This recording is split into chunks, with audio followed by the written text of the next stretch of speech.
আজকের এটা কি বানিয়েছি দেখে বলুন তো, দেখে বলতে হবে এটা কি দিয়ে বানানো হয়েছে। ভিডিওটা দেখুন তারপরে বলবেন।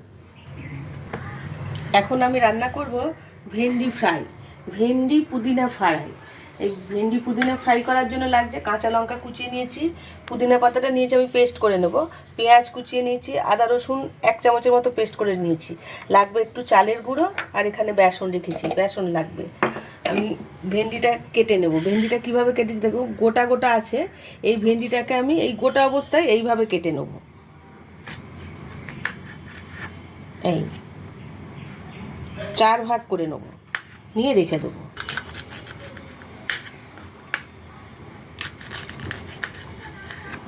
এইভাবে 4 পিস করে নিয়েছি আমি সমস্ত ভেন্ডিগুলো, মাথা ডগ কিছুই কাটিনি, কিন্তু শুধু 4 পিস করে দুদিকে ফালা করে নিয়েছি। এখন আমি পুদিনা পাতাটাকে বেটে নিয়ে আসি। পুদিনা পাতা বাটা হয়ে গেছে, এখন আমি ব্যাটারটা বানিয়ে নেব। ব্যাটারটা বানিয়ে নেব। আমি নেব 2 চামচ চালের গুঁড়ো,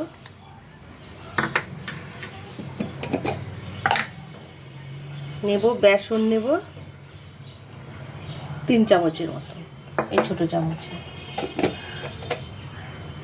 এর মধ্যেই পুদিনা পাতার বাটাটা দিয়ে দেবো, কাঁচা লঙ্কা কুচানোগুলো দিয়ে দেবো, পেঁয়াজ কুচানোগুলোও দিয়ে দেবো। আমি অল্প একটু থাক, বেশি হয়ে যায় যদি। আদা রসুন পেস্ট করে রেখেছি, এটাও আমি দিয়ে দিলাম। এবার সামান্য নুন দেব, হলুদ দেব না, এটা এখন আমি ভালো করে মাখিয়ে নেব।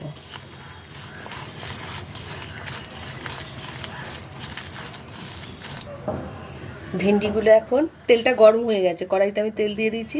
ভেন্ডিগুলো এই ব্যাটারটার মধ্যে চুবিয়ে আমি এখন এই কড়াইতে দিয়ে দেবো। গ্যাসটা একটু কমিয়ে নেব। এটা কিন্তু অনেকটা তেল লাগে, ছাঁকা তেলে ভাজলে খুব ভালো হয়। যে কোনো ফ্রাই খেতে হলে একটু ছাঁকা তেলে দিতে হয়।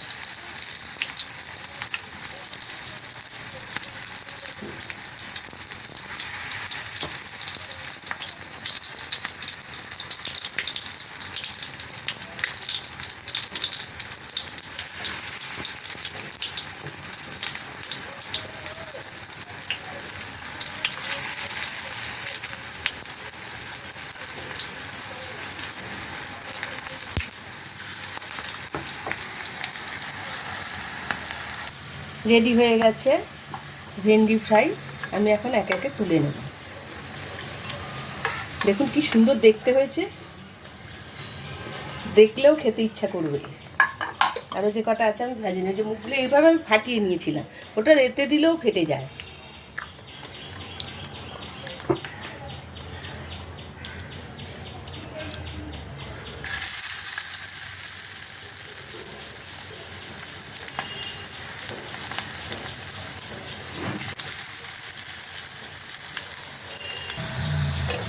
রেডি হয়ে গেছে সমস্ত ভেন্ডি ফ্রাইগুলো, আমি তুলে নিলাম। রেডি হয়ে গেছে ভেন্ডি পুদিনা ফ্রাই। এটা না বললে কিন্তু দেখে বোঝা যাচ্ছে না এটা কিসের ফ্রাই। দেখুন দেখতে কিন্তু খুব সুন্দর হয়েছে, খেতেও খুব সুন্দর। এইভাবে ভেন্ডি ফ্রাই করে খেয়ে দেখবেন, খুব ভালো লাগে।